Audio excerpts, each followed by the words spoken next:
एक कहावत है जो हम ना जाने कब से सुनते आ रहे हैं कि ईश्वर के घर में देर है अंधेर नहीं है। तो ईश्वर इसका अर्थ समझाते हुए कहते हैं कि बच्चे, मेरे घर में ना ही देर है और ना ही अंधेर है, ये तो तुम्हारे कर्मों का खेल है और बना बनाया ड्रामा है। परमात्मा कहते हैं कि कर्म भी तुम नहीं जानते हो कि वो कौन से कर्म की बात होती है जिसकी वजह से तुम सुखी होते हो। आप सबने यही जाना कि कहीं जाकर के मंदिर में, तीर्थ स्थलों पर जाकर के आप यदि दान करते हैं, पुण्य करते हैं, गरीबों को खिलाते हैं, व्रत पूजा पाठ करते हैं, तो वो आप समझते हैं कि आपके कर्म अच्छे हैं। तीर्थ स्थलों पर जाकर के पूजा पाठ करना, गंगा तट पर स्नान करना, यह सब जो आपने समझा वो कर्म की बात नहीं है, बल्कि वह सब करने से तो तुम और ही नीचे ही गिरते आए हो, उससे और कर्महीन होते आए हो। तो परमात्मा कहते हैं, जब मैं संगम युग पर आता हूँ और आकर के तुम आत्माओं के कर्मों का गुहा राज तुमको समझाता हूँ कि जब तुम्हारी आत्मा में पुण्य थे, माना जो आपकी देवत्व थे, वो देवत्व आपकी आत्मा में तब होते हैं जब आपकी आत्मा में किसी प्रकार के 5 विकार की धूल नहीं होती है, काम, क्रोध, मोह, लोभ, अहंकार। तो जब ये नहीं होते हैं, तुम निर्विकारी होते हो, तो निर्विकारी दुनिया में तुम सुखी होते हो। तुम्हारा वहाँ कर्म भी प्रधान होता है और धर्म भी प्रधान होता है, तब तुम्हारे सुख के दिन होते हैं। जब तुम रावण राज्य में आते हो तो तुम्हारी आत्मा में ये कर्म विकर्म बन जाते हैं, क्योंकि तुम्हारे कर्म जो हैं वो विकर्म ऐसे बनते कि तुम इस देह भान में आकर के काम, क्रोध, मोह, लोभ में आ जाते हो, तो उसकी वजह से फिर तुम दुखी हो जाते हो। तो बाबा हमें यह राज समझाते हैं। तो बाबा कहते हैं, मेरे घर में देर भी नहीं है अंधेर भी नहीं है, सब तुम्हारे कर्मों का खेल है। आज 4 फरवरी 2024 अव्यक्त बाप दादा की वाणी है, रिवाइज है 31/1/98 मधुबन, रविवार का मुरली है। पास विद ऑनर बनने के लिए हर खजाने का अकाउंट चेक करो, चेक करके जमा करो। आज बाप दादा हर एक छोटे बड़े बच्चों को, चारों ओर के देश विदेश के बच्चों का भाग्य देख हर्षित हो रहे हैं। ऐसा भाग्य सारे कल्प में सिवाय ब्राह्मण आत्माओं के किसी का भी नहीं हो सकता। देवताएं भी ब्राह्मण जीवन को श्रेष्ठ मानते हैं। हर एक अपने जीवन के आदि से देखो कि हमारा भाग्य जन्मते ही कितना श्रेष्ठ है। जीवन में जन्मते ही माँ बाप की पालना का भाग्य मिलता है। सतयुग में जब हम जन्म लेते हैं ना, तो जो हमारे यहाँ बाबा हमें पढ़ाई पढ़ाते हैं, उसका, इस पालना का हमें वहाँ भाग्य मिलता है। प्राप्ति प्रारब्धि वहाँ होती है ना इस पढ़ाई की, तो उसके बाद पढ़ाई का भाग्य मिलता है। उसके आगे गुरु द्वारा मत व वरदान मिलता है। आप बच्चों को पालना, पढ़ाई और श्रीमत वरदान देने वाला कौन? परम आत्मा द्वारा यह तीनों ही प्राप्त है। पालना देखो, परमात्मा पालना कितने थोड़े कोटों में कोई को मिलती है। परमात्मा शिक्षक की पढ़ाई आपके सिवाय किसको भी नहीं मिलती है। सतगुरु द्वारा श्रीमत वरदान आपको ही प्राप्त होता है। तो अपने भाग्य को अच्छी तरह से जानते हो, भाग्य को स्मृति में रखते हुए झूलते रहते हो, गीत गाते रहते हो, वह मेरा भाग्य है, वाह मेरा भाग्य है। अमृत वेले से लेकर जब उठते हो तो परमात्मा प्यार में लवलीन होके उठते हो कि किसी और की याद में उठते हो? परमात्मा याद में उठते हो ना। परमात्मा प्यार उठाता है, नहीं तो किसको जरूरत है सुबह 4 बजे, 5 बजे, 2 बजे उठने की, है ना। बाबा ने अमृत वेला कहा, भक्ति में उसे ब्रह्म मुहूर्त कहा। तो उस समय उठने की दरकार क्या है, जबकि आपके घर में कोई ऑफिस वाला नहीं है, कोई सर्विस वाला नहीं है, बिजनेस वाले हैं, तो जब उसको जाना है 8 बजे, 10 बजे, 12 बजे उनका धंधा शुरू होता है। तो ये किसका स्नेह आपको इतना जल्दी से अमृत वेले उठा देता है? परमात्मा प्यार। दिनचर्या की आदि परमात्मा प्यार होता है। प्यार नहीं होता तो उठ नहीं सकते। प्यार ही आपके समय की घंटी है। प्यार की घंटी आपको उठाती है। हम सुबह बाबा से वरदान लेते हैं, अमृत पीने का समय अमृत वेला है। बाबा कहते हैं प्यार ही आपके समय की घंटी है ना, तो वही आपको उठाती भी है। और सारे दिन में परमात्मा साथ हर कार्य कराता है। कितना बड़ा भाग्य है जो स्वयं बाप अपना परम धाम छोड़कर आपको शिक्षा देने के लिए आते हैं। ऐसे कभी नहीं सुना। कभी सुना कि भगवान रोज अपने धाम को छोड़ पढ़ाने के लिए आते हैं? इसीलिए गाना भी कितना प्यारा है, पाना था सो पा लिया, पाने को क्या बाकी रहा, समाने की सारी खुशी मिल गई है। बाबा कहते आपके जितना भाग्य तो किसी का है ही नहीं दुनिया में। भले लोगों के पास में करोड़ों अरबों हैं, हाँ, वो समझते हैं कि दुनिया का सारा भाग्य मेरी झोली में आकर गिरा है। भगवान मेरे ऊपर ही सबसे ज्यादा खुश है। तो भगवान कहते हैं कि जो तुम्हारे पास में धन है ना, स्थूल वस्तुएं हैं, सुख सुविधाएं हैं, वो मेरी कृपा नहीं है। वो तो आपकी स्थूल में जो मेहनत है, जो स्थूल पढ़ाई है, उसके द्वारा आपको वो प्राप्तियां होती हैं। आप ऐशो आराम में हैं, किसी तरह से भी हैं, तो वो मेरी कृपा नहीं है। मेरी कृपा तो वो है जिसे आकर के मैं पढ़ाऊं, जिसकी मैं संगम पर पालना करूं, जिसको मैं आकर पहचान दूं, जिसको मैं अपना बच्चा बनाऊं, जो मुझे अपना बना ले, जो मेरा साथ और हाथ ले ले, मुझ सर्वशक्तिमान बाप को अपना समझ करके अपने सारे कार्य करे। तो मेरा मिलना मेरी कृपा है, मेरा आशीष है। उससे तुम्हें 21 जन्म का सुख मिलता है।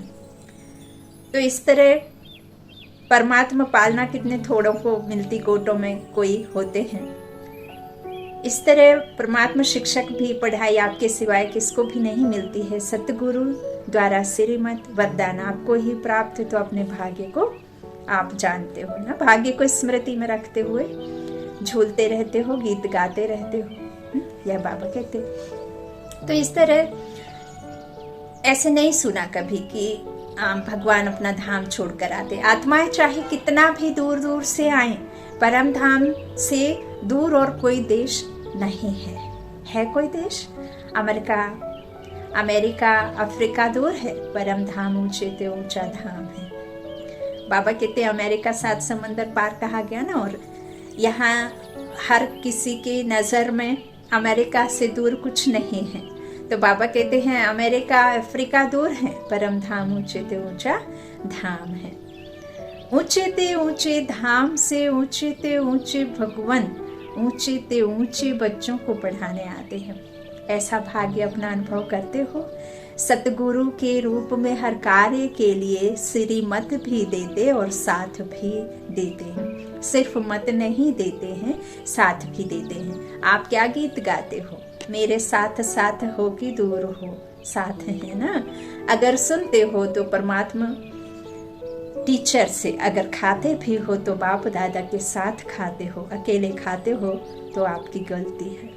बाप तो कहते हैं मेरे साथ खाओ, मेरे साथ चलो, मेरे साथ सो, खेलो, कूदो, बात करो, हंसो, गाओ, रो, सब कुछ करो, है ना। तुम्ही संग बोलूं, तुम्ही संग बैठूं, तुम्ही संग खाऊं। तो बाप तो कहते हैं आप बच्चों का भी वायदा है, साथ रहेंगे, साथ खाएंगे, साथ पिएंगे, साथ सोएंगे और साथ चलेंगे। सोना भी अकेले नहीं है। अकेले सोते हैं तो क्या होता है? बुरे स्वप्न व बुरे ख्यालात स्वप्न में भी आते हैं कि नहीं। आत्मा नहीं आराम करती, आत्मा तो सोती नहीं है, जागती जो तो है एक तरह से। ये शरीर आराम करता है क्योंकि शरीर थक जाता है। तो इस तरह से बाबा कहते हैं अकेले सोओगे तो ऐसे सब होगा, लेकिन बाप का इतना प्यार है जो सदा कहते हैं मेरे साथ सो, अकेले नहीं सो। तो उठते हो तो भी साथ, सोते हो तो भी साथ, खाते हो तो भी साथ, चलते हो तो भी साथ। अगर दफ्तर में जाते हो, बिजनेस करते हो तो भी बिजनेस के आप ट्रस्टी हो, लेकिन मालिक बाप है। दफ्तर में जाते हो तो आप जानते हो कि हमारा डायरेक्टर बॉस बाप दादा है। सबसे पहले आप सफर कर रहे हैं तो परमात्मा को ड्राइविंग सीट पर बिठाओ, और यदि आप ड्राइव नहीं कर रहे हैं तो आप जिस सीट पे बैठे हो अपना साथी बनाकर, अपना दोस्त बना करके अपने साइड में परमात्मा को पहले बिठाओ। ऑफिस में एंट्री मारते हो, सबसे पहले यदि आप बॉस हैं, मालिक हैं, तो आप मालिक की चेयर पर उसे बिठाएं, और यदि आप उधर सर्विस कर रहे हैं तो आप अपना बॉस या अपना कुलीग बना करके उसे साथ रखें। तो इस तरह हर कर्म में रहते बाबा कहते हैं किस तरह से तुम मेरा साथ ले सकते हो। लौकिक में भी देखो, बहुत छोटी मोटी भी कोई जॉब करता कोई व्यक्ति होता है, हमारा पहचान वाला होता है, और हमारा कोई ऐसा काम रहता है, हम भले ही किसी भी प्लेस में हैं और हम उसकी उस पोस्ट का, उस पावर का, उसके नाम से ही हम काम करवा लेते हैं। हम किसी ऑफिस में जाते हैं और हमारा कोई साथी अपना पहचान वाला गवर्नमेंट ऑफिस में बैठा है, और हम जाकर के कहते हैं कि फलानी जगह पे फलाने इंसान से हमारा ये रिश्ता है, ये कनेक्शन है। हम कॉल करते हैं या जैसा भी हम उनको उनका परिचय देते हैं और कहते हैं कि ये हमारे साथ वाले पहचान वाले हैं, तो वो आपका काम बाकी सबसे पहले कर देते हैं। तो यहाँ तो आपका साथी भगवान है, सर्वशक्तिमान है, सर्वसमर्थ बाबा है, दुनिया का मालिक है, ऊंचते ऊंच सर्वोच्च न्यायाधीश है। तो इस तरह आपको क्या सोच करके उनका साथ हाथ पकड़ करके चलना है हर कर्म में। तो बॉस बाप दादा है, यह निमित्त मात्र हैं, उनके डायरेक्शन से काम करते हैं। कभी उदास हो जाते हो तो बाप फ्रेंड बनकर बहलाते हैं, फ्रेंड भी बन जाता है। कभी प्रेम में रोते हो, आंसू आते हैं तो बाप पूछने के लिए भी आते हैं, और आपके आंसू दिल की डिब्बी में मोती समान समा लेते हैं। अगर कभी कभी नटखट होके रूठ भी जाते हो, रूसते भी हो, बहुत मीठा मीठा, लेकिन बाप रूठे हुए को भी मनाने आते हैं। बच्चे कोई बात नहीं, आगे बढ़ो, जो कुछ हुआ बीत गया, भूल जाओ, बीती सो बीती करो, ऐसे मनाते भी हैं। तो हर दिनचर्या किसके साथ है? बाप दादा के साथ। बाप दादा को कभी कभी बच्चों की बातों पर हंसी भी आती है, जब कहते हैं बाबा आप भूल जाते हो। एक तरफ तो कहते हैं कंबाइंड है, और कंबाइंड कभी जुदा नहीं होता, कभी दूर नहीं होता ना। तो कंबाइंड कभी भूलता है क्या? जब साथ साथ हैं तो साथ वाला भूल सकता है क्या? तो बाबा कहते हैं शाबाश, बच्चों में इतनी ताकत है जो कंबाइंड को भी अलग कर देते हैं। जब तक इस शरीर में ये आत्मा है तब तक आपके शरीर को कोई अलग कर सकता है? भला नहीं कर सकता। तो वो प्राणनाथ, वो प्राणेश्वरी के साथ जब कंबाइंड हो जाएगा तो फिर कैसे होगा, है ना। तो बाबा कहते देखो शाबाश, बच्चों में इतनी ताकत है जो कंबाइंड को भी अलग कर देते हैं। कंबाइंड और थोड़ा सा माया कंबाइंड को भी अलग कर देती है। बाप दादा बच्चों का खेल देखते यही कहते हैं, बच्चे अपने भाग्य को सदा स्मृति में रखो। होता क्या है, सोचते हो हाँ मेरा भाग्य बहुत ऊंचा है, लेकिन सोचना स्वरूप बनते हो स्मृति स्वरूप नहीं बनते हो। थोड़ी सी कोई माया आई, थोड़ा सा कोई विघ्न आया, थोड़ी सी कोई समस्या आई, कोई ने कुछ किसी प्रकार की तकलीफ दुख दिया, तो अपने भाग्य को सराहने की वजह कोसने लग जाते हैं। हाय रे मेरा भाग्य, मेरी ही किस्मत में था क्या। कुछ काम भी घर का आया तो भी ऐसे समझते। तो इस तरह से स्मृति स्वरूप नहीं बनते हो। सोचते बहुत अच्छा हो, मैं तो यह हूँ, मैं तो यह हूँ, मैं तो यह हूँ। सुनाते भी बहुत अच्छा हो, लेकिन जो सोचते हो, जो कहते हो, उसका स्वरूप बन जाओ। स्वरूप बनने में कमी पड़ जाती है। हर बात का स्वरूप बन जाओ। जो सोचो वह स्वरूप भी अनुभव करो। सबसे बड़ा है अनुभवी मूर्त बनना। अच्छा, आपने बच्चों में देखा होगा, बच्चे यदि कहीं बाजार में घूम रहे हैं और उनको कोई खिलौना दिख जाता है, तो वो खिलौना देख करके सिर्फ देखते नहीं हैं, बल्कि वो अंदर में रखा हुआ है लेकिन उनके हाथ में आ जाता है, उससे वो खेल लेते हैं। इतना उस दुनिया में वो चले जाते हैं, सिर्फ देखने से वो स्वरूप बना लेते हैं, उसमें बैठ जाते हैं, खो जाते हैं, गुम हो जाते हैं, है ना। वो जो सोच रहे हैं वो प्रेजेंट में उसको जी लेते हैं, है ना। तो ऐसे ही बाबा कहते हैं, जो सोचते हो ना उसका स्वरूप बनो। इसमें ही कमी, हर बात का स्वरूप बन जाओ। तो बाबा कहते जो सोचो उसका अनुभव करो। सबसे बड़ा है अनुभवी मूर्त बनना। अनादि काल में जो परम धाम में है तो सोचना स्वरूप नहीं है, स्मृति स्वरूप है। मैं आत्मा हूँ, है ना। वहाँ आत्मा का विस्मृति नहीं होती, वो तो द्वापर में आकर के विस्मृति को चाहते। तो मैं आत्मा हूँ, मैं आत्मा हूँ, यह भी सोचने का नहीं है, स्वरूप ही है। क्योंकि वहाँ तन को देख करके जीवन नहीं जिया करते हैं। वहाँ पे आत्मा को देखती है कि इसका इतने पार्ट होगा, पता भी रहता है कि इतने पार्ट के बाद में ये देह छोड़ करके दूसरा देह ले लेंगे। तो ऐसा है ना, आत्मा को देखते हैं। तो वहाँ पे स्माइल भी ऐसे ही आत्मा को देख के करते, इस शरीर को देख करके नहीं। तो वहाँ पे यह सब सोचने की नहीं, जो बाबा यहाँ प्रैक्टिस करा रहे हैं ना, वो प्रैक्टिकल में वहाँ चलता है। तो आदि काल में भी इस समय के पुरुषार्थ का प्रारब्ध स्वरूप है। सोचना नहीं पड़ता है कि मैं देवता हूँ, मैं देवता हूँ, मैं देवी हूँ। हाँ, देवता स्वरूप हूँ, तो स्वरूप है। तो जब आदि काल में स्वरूप है, तो अब भी अंत में स्वरूप बनो। और बाबा कहते भी हैं कि जिस घड़ी, जिस पल इस दुनिया में रहने वाला हर एक मनुष्य अपने आप को आत्मा देखने लग जाएगा, चारों तरफ जहाँ देखो वहाँ सिर्फ उसे लाइट ही लाइट नजर आने लग जाएगी। हर एक मनुष्य के तन में सिर्फ और सिर्फ आत्मा ही दिखने लग जाएगी। तो ये दुनिया फिर बदल जाएगी, है ना। लेकिन बनना यही है।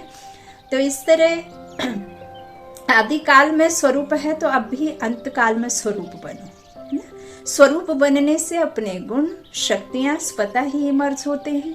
जैसे कोई भी ऑक्यूपेशन वाले जब अपने सीट पर सेट होते हैं, तो वह ऑक्यूपेशन के गुण, कर्तव्य ऑटोमेटिक इमर्ज होते हैं कि हम TI हैं, हम इंजीनियर हैं, हम डॉक्टर हैं। तो वो सीट पर बैठे होते हैं ना, तो उनमें जो है वो सब इमर्स होता है। तो ऐसे आप सदा स्वरूप के सीट पर सेट रहो, तो हर गुण, हर शक्ति, हर प्रकार का नशा स्वतः ही इमर्स होगा। मेहनत नहीं करनी पड़ेगी। इसको कहा जाता है ब्राह्मणपन की नेचुरल नेचर, जिसमें और सब अनेक जन्मों की नेचर समाप्त हो जाती है। ब्राह्मण जीवन की नेचुरल नेचर है ही गुण स्वरूप, सर्वशक्ति स्वरूप। और जो भी पुरानी नेचर्स हैं वह ब्राह्मण जीवन की नेचर्स नहीं है।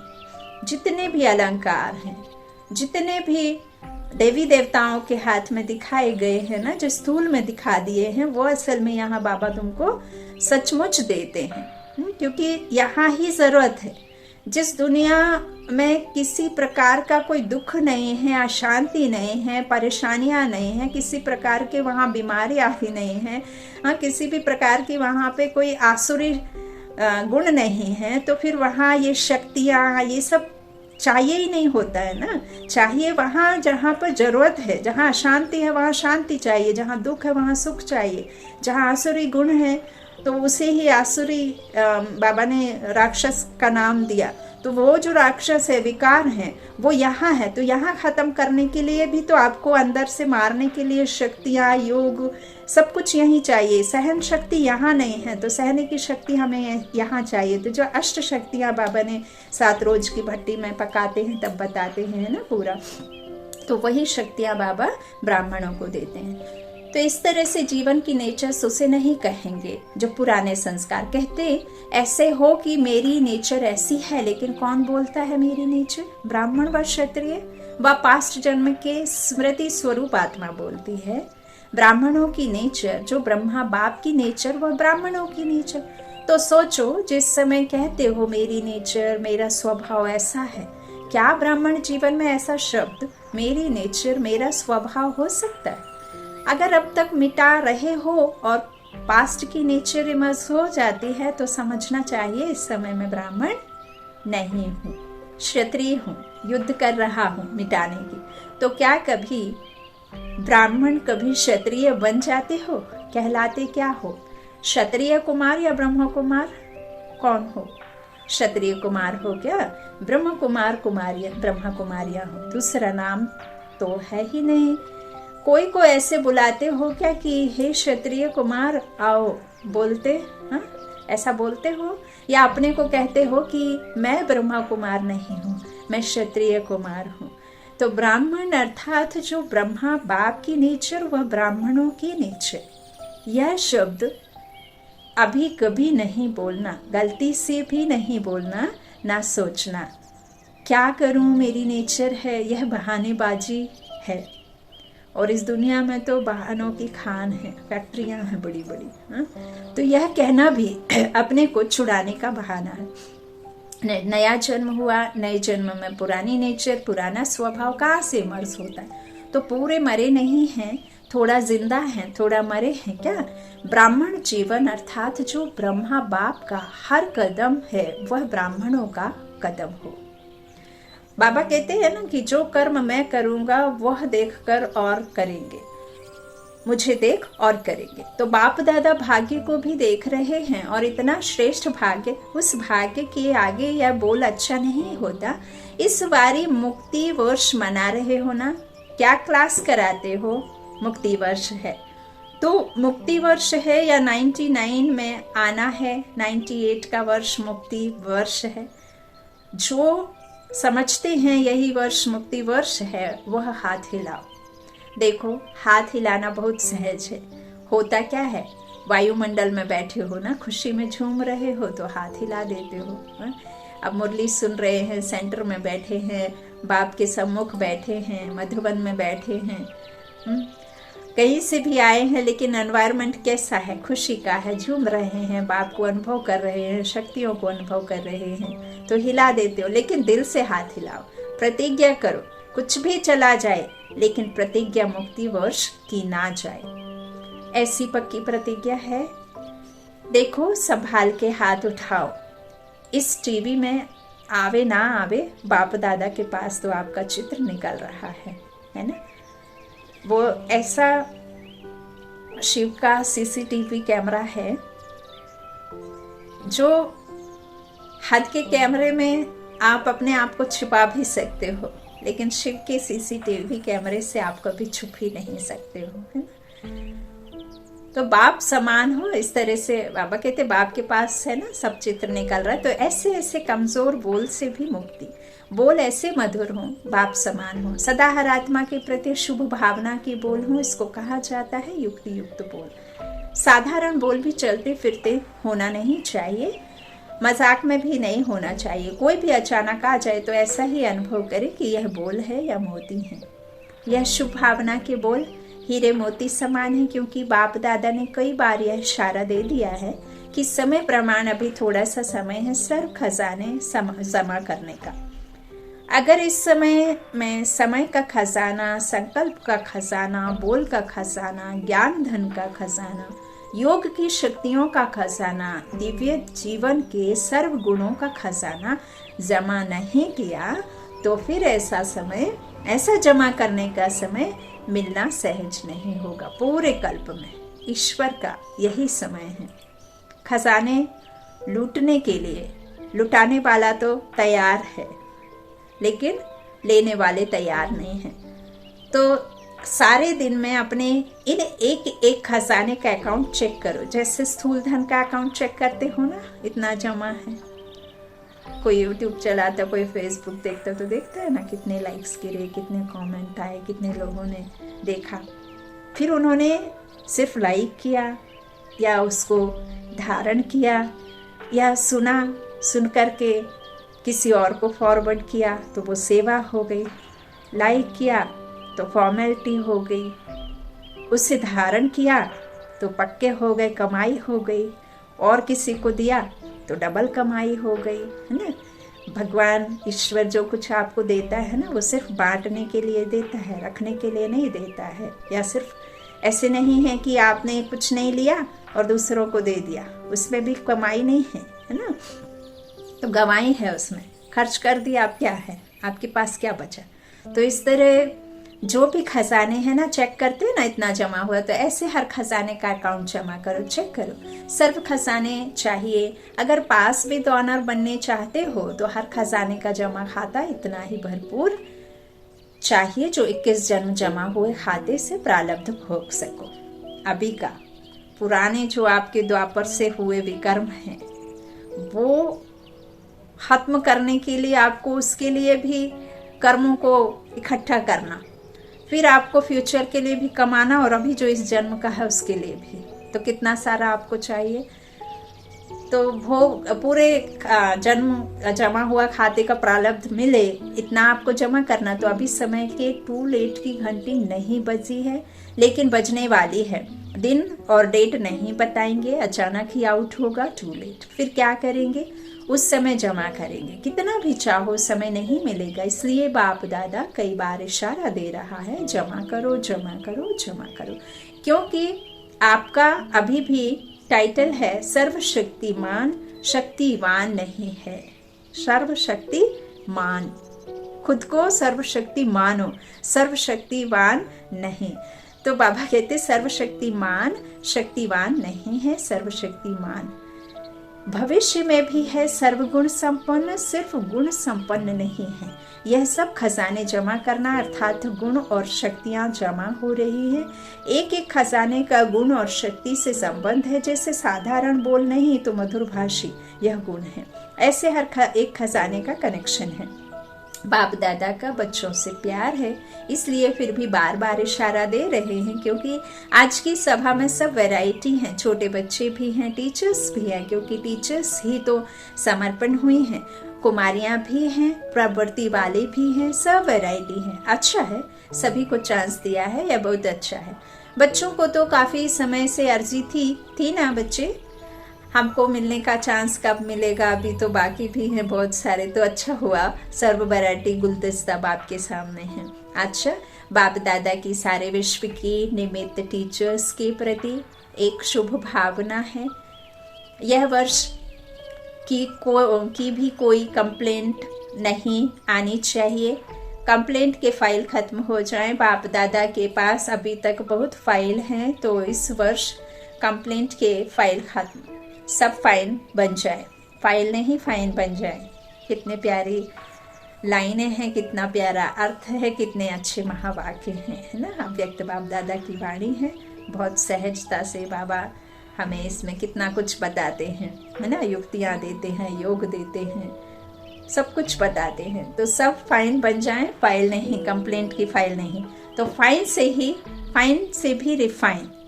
देखो, एक तो कंप्लेंट की फाइल खत्म करो, सब फाइन बन जाए, और फाइन से भी रिफाइन। पसंद है ना।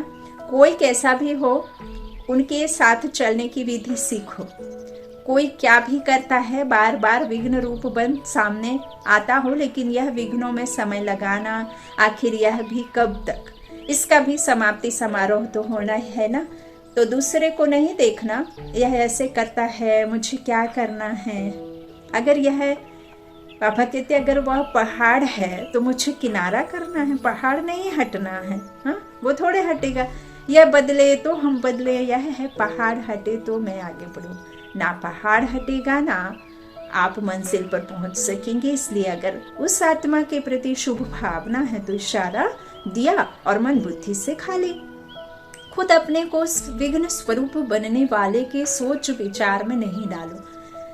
जैसे कि है ना, यदि आपके मन में किसी के प्रति उसको बदलने की भावना नहीं है, किसी के लिए आपके मन में सोच नहीं है कुछ तरह से, तो आपके लिए कुछ भी नहीं बचेगा सोचने खुद के लिए। सिर्फ आप बाबा का ही सिमरन कर पाएंगे, क्योंकि आपका दिमाग एकदम खाली हो जाएगा। तो आपके पास न सिर्फ एक ही बात सोचने के लिए रह जाएगी, वो है मैं और मेरा बाबा, बस, है ना। तो देखो कई दूसरों को ही बदलने में लगे रहते हैं, उनके ही तरफ उनका सदा इशारा रहता है, वो ऐसा है, वो ऐसा है, उसकी वजह से यह है, उसकी वजह से यह है, फलाना है, ढिकाना है। हम तो उनका अच्छा सोचते हैं। अरे भैया मत सोचो अच्छा, हाँ आप अच्छे हैं तो दूसरों को रहने दो। पहाड़ बाबा कहते हैं ना, नहीं हटता, आपकी मंजिल फिर मिलेगी नहीं। तो इस तरह से आपको क्या करना है, मन और बुद्धि से क्या खाली इशारा करो, शुभ भावना, शुभ कामना इस तरह से आप रखो। तो खुद अपने को उस विघ्न स्वरूप बनने वाले के सोच विचार में नहीं डालो।